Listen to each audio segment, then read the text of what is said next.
Mamma या YouTube चॅनलमध्ये तुम्हा सर्वांचे अगदी मनापासून स्वागत करत आहे। तर आज आपण उपवासाचे साबुदाणा बटाटा पापड बघणार आहोत आणि तुम्ही जर चॅनलवर नवीन असाल तर नक्कीच चॅनलला सबस्क्राइब करून घ्या, कारण की खूप छान छान अशा उन्हाळी वाळवण्याच्या रेसिपी आपल्या चॅनलवर येणार आहे। आणि हो, हा व्हिडिओ संपूर्ण बघा जेणेकरून तुम्हाला जे काही उपवासाचे बटाटा साबुदाणा पापड मी सांगणार आहे त्याचे संपूर्ण बनवेपासून तर तळेपर्यंत तो जो पापड आहे तो कसा होणार आहे हे मी या व्हिडिओमध्ये दाखवणार आहे। साबुदाणा बटाटा पापड बनवण्यासाठी इथे मी 1 किलो आलू आणि 1 पाव साबुदाणा असं प्रमाण घेतलेलं आहे। आता छान आलू जे आहे ते स्वच्छ धुवून घेतले आणि कुकरला लावून टाकलेले आहे।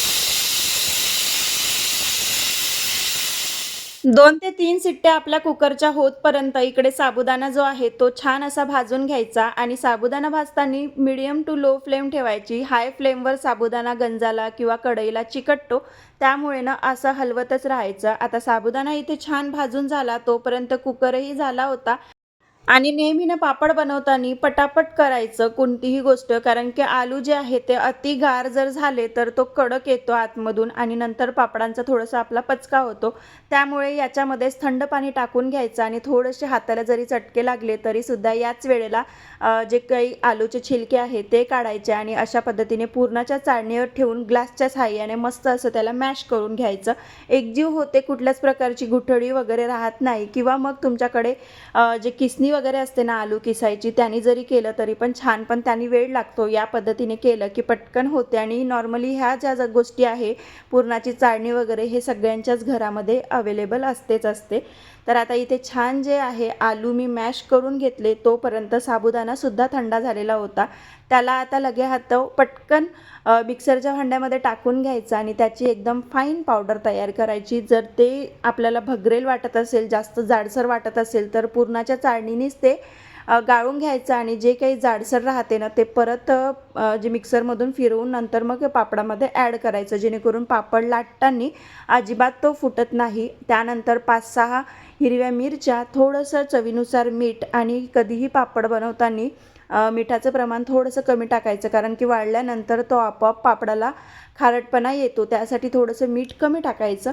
तर आता थोडंसं मीठ, 5-6 मिरच्या मिक्सरमधून फिरवून घेतल्या आणि आता कुठलंही पाणी वगैरे न वापरता ते जे मिश्रण आहे ते एकजीव करून घ्यायचं आहे। आणि आलू जे आहे ना जसं जसं आपण त्याला मॅश करत जाऊ तसा तसा तो साबुदाणा शोषून घेतो पाणी आणि अशा पद्धतीचं जे काही मिश्रण आहे ते आपलं तयार होते। तर डबल बॉयलर मेथडने, म्हणजे की थोडंसं कढईमध्ये पाणी ठेवलं आणि त्याच्यावर परत पुरणाची चाळणी इथे मी घेतलेली आहे आणि त्याच्यामध्येच हे सगळं काही जिन्नस आहे ते असं वाफवून घेतलं ढोकळ्यासारखं। तर आता बघू शकता तुम्ही की कशा पद्धतीने ते शिजलेलं आहे। फुल फ्लेमवर 10 मिनटं ठेवायचं आणि अशा पद्धतीचं जेव्हा मिश्रण होते तेव्हा त्याला तिथल्या तिथे छान असं फिरवून घ्यायचं।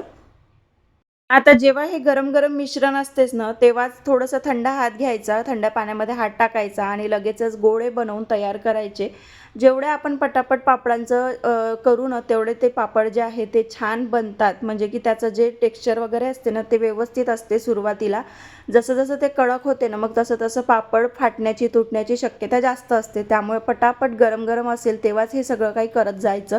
तर आता आमच्याकडे जास्त नाही आहे कोणी, त्यामुळे यांना मी बसवलं, म्हटलं चला पटापट गोळे करून द्या, मी हे सगळ्या काही गोष्टींना प्रिपरेशन करत जाते।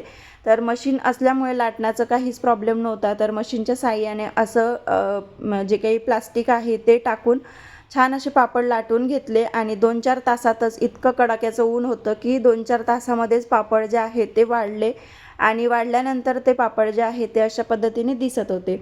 तर तुम्हाला ही रेसिपी खरंच खूप आवडली असेल तर नक्कीच आपल्या चॅनलला लाईक करा। चॅनलवर तुम्ही नवीन असाल तर नक्की सबस्क्राईब करा। आता इथे पापड तर वाळले आणि पापड वाळल्यानंतर आपल्याला खाण्याची जी खुशी असते ना ती काही वेगळीच असते। तर छान असं कोमट तेल केलेलं आहे, जास्त तेल गरम झालं की अशा पद्धतीने पापड लाल होतो, त्यामुळे कोमट तेलातच तळून घ्यायचे। चला तर बाय।